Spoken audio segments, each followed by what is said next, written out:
A new image has literally just leaked of JD Vance in drag. Now, this is not a big deal in the sense that there's nothing wrong with drag. I'm gay. I've gone to so many drag shows, I've lost count. Many of my friends were drag artists or still are. So I love drag.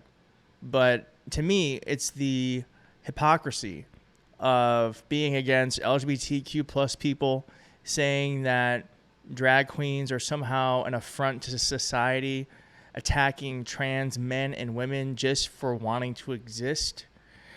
That's the problem with this. There's nothing wrong with drag, but this image I'm going to show you is going to absolutely destroy JD Vance's credibility within the MAGA movement. There's obviously been a huge shift between who JD Vance is today and who he was 30 years ago, even maybe 10 years ago. Because there is reporting out, there was an interview with his friend who is a trans, went to Yale Law School with him, said they were very good friends up until JD Vance ran for Senate. Well, I don't think anyone knows what JD or Usha believe because they have literally changed their principles on every imaginable issue. However, I was never as close with Usha as I was with JD. I will say that the woman that I knew was also incredibly kind and brilliant, a really hard worker, and someone I understood to be kind of a centrist technocrat, and leaning left of center, I would say. Someone who, it's come out publicly, was very upset and frightened by the events of January 6th, as was JD at the time. And so what I think is reflected in both of their changing of their principles on every single issue is that their core value is amassing money and power, not the integrity and kindness that I think are core values of everyone in the Rust Belt. JD Vance likes to levy this attack that Kamala Harris is a chameleon. I believe that Kamala Harris is whatever she says she is, but I believe importantly that President Trump is right that she's a chameleon. She pretends to be one thing in front of one audience. She pretends to be something different in front of another audience. Very classic for there to be Republicans who levy a charge at someone only for it to really just be a reflection about how they feel about themselves. It's another way of saying projection. They're projecting. So here is this picture. Now, clearly, not the best drag. That is a $10 plastic wig, but a little goth. And this is a picture of him actually wearing eyeliner.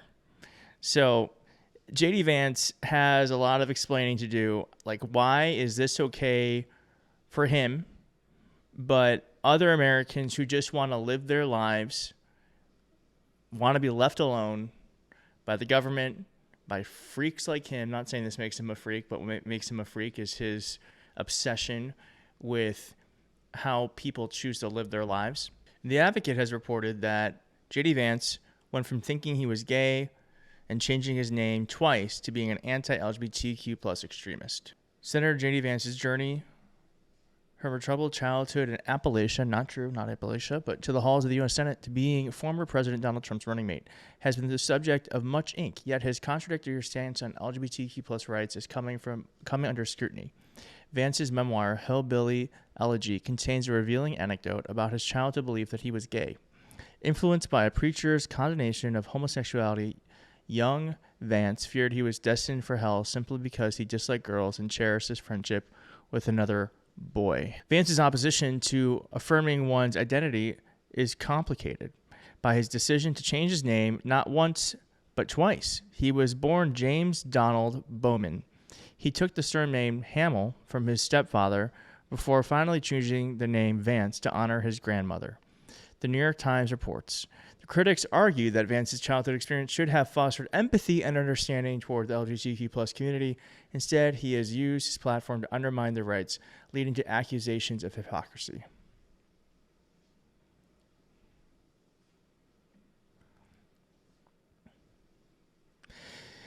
It is so crazy to me that people will say it is okay for me to want to change my identity, for me to explore what sexuality means for me, doing drag like he has here. But as soon as other people want to have that same freedom, they say no. We also have Kamala Harris on the other side, who was the first person to ever marry someone in California, first person to ever marry a gay couple in California. She said that's one of the most special moments in her life. I believe her. She has been unequivocal in support of LGBTQ plus people. Waltz was in the late 90s, before being gay was super accepted. You know, this is like just around Ellen coming out and Will and Grace. He used his political capital in his high school to help start the first gay-straight alliance. Here's him talking about that. I had students come to me who were concerned that there was an uptick in some bullying towards our gay and lesbian students. And this is in the mid-90s.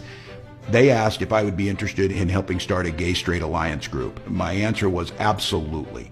And I recognized my responsibility in that. You have an older, white, straight, married male football coach who's deeply concerned that these students are treated fairly and that there's no bullying.